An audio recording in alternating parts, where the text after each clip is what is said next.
Segunda parte da entrevista com o jornalista Leandro Narlock. Leandro, como eu mencionei os 3 casos no primeiro bloco, os nossos espectadores certamente vão querer saber dos outros casos. Você falou do zumbi, e eu queria que você falasse agora como é que você descobriu que a feijoada tem origem europeia. A história da feijoada ela é muito interessante, porque ela é muito parecida com a do samba. A gente pensa que a feijoada foi inventada, muita gente repete, né, que a feijoada foi inventada pelos negros que misturavam os restos da casa grande. Vinham da janela, jogavam ali embaixo, misturavam. Tem todo esse cenário montado, né? Mas o Câmara Cascudo, que era um folclorista patriota e tal, desde a década de 30 se sabe que a feijoada ela tem origem europeia, ela é como o cassoulet da França, assim, ela é um cozido de carnes com legumes, com feijão. Que foi adaptado às condições brasileiras. Ó. Isso. O feijão preto, ele é brasileiro, ele é nativo do Brasil e os europeus adoraram, né? Então é como se fosse um cassoulet com feijão preto, assim, né? É óbvio isso, né? E é interessante que o samba foi a mesma coisa.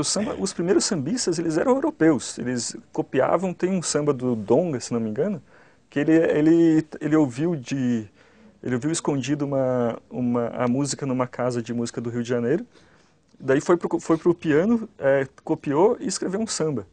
Só depois dessa primeira leva do Pixinguinha tá mais pro chorinho, né? Mas, isso. Só depois dessa primeira leva que o samba se folclorizou, que o samba virou essa coisa, essa cultura popular, essa identidade negra. A feijoada é a mesma coisa, na verdade a feijoada e o samba são muito mais europeus do que a gente imagina. Agora eu acho que você foi particularmente irritante, né, para os leitores ultranacionalistas quando você esclareceu a história do avião, né? Sim. Eu concordo inteiramente com você. Conta para nós o que aconteceu. O que foi o 14 bis? Pois é.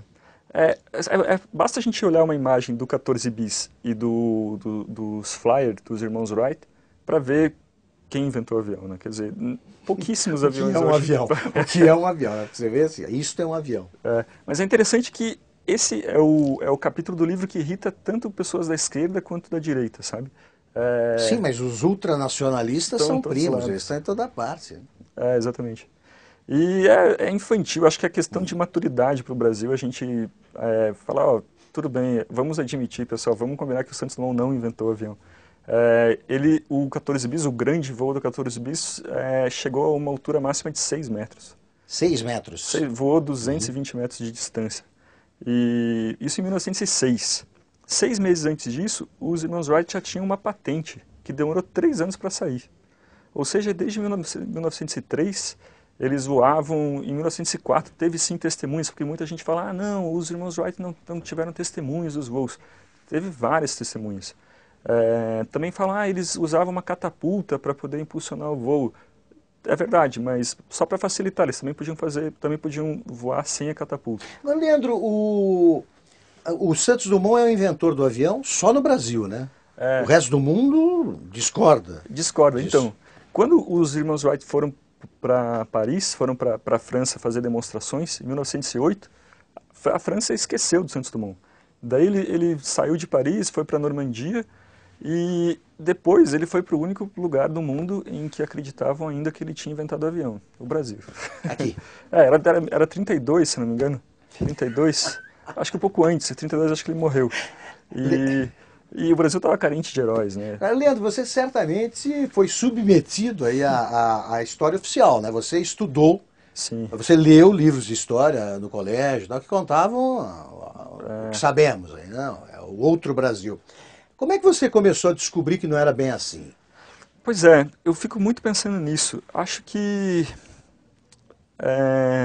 eu acho que eu comecei a desconfiar de como essa história é esquemática, né? É sempre o grande, o poderoso, que é inescrupuloso, que é malvado e que oprime o fraco, que só faz coisas boas. Coisa esquemática, né? Isso, e que é uma história que pode ser repetida para qualquer lugar.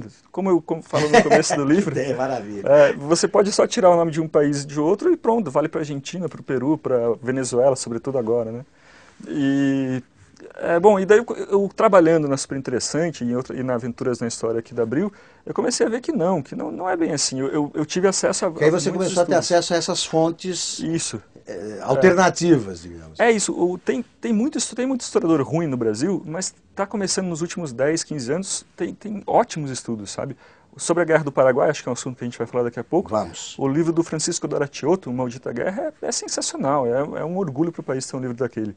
Mas os livros didáticos, eles continuam contando aquela história marxista de 20, 30 anos atrás. Estão obsoletos aí há 20, 30 anos. E que vai em frente. Esses negócios começam no ensino básico ali e vai pelos colégios, né? Sim, A história é marxista. E a gente começa a montar política pública em cima dessa história Exatamente. obsoleta. Nós vamos falar sobre isso daqui a pouco. Agora, interessante, eu quero fazer o registro, que você escreveu um livro para irritar as pessoas. Agora, você se irritou com o que não irrita as pessoas, né? Com a história oficial. Exatamente. E aí começou a escrever ao contrário. É muito chato quando eu me irrito muito quando colocam culpados no Brasil. Ah, tal pessoa é culpada. O Lula às vezes fala Os outros, sempre, os outros. Nós não fazemos nada. O Nietzsche fala isso, né? Como que é? Se a gente coloca a culpa em nós mesmos, somos cristãos. Se colocamos a culpa nos outros, somos comunistas. Nós estamos conversando com o jornalista Leandro Narlock. Ele é autor do livro Guia Politicamente Incorreto da História do Brasil.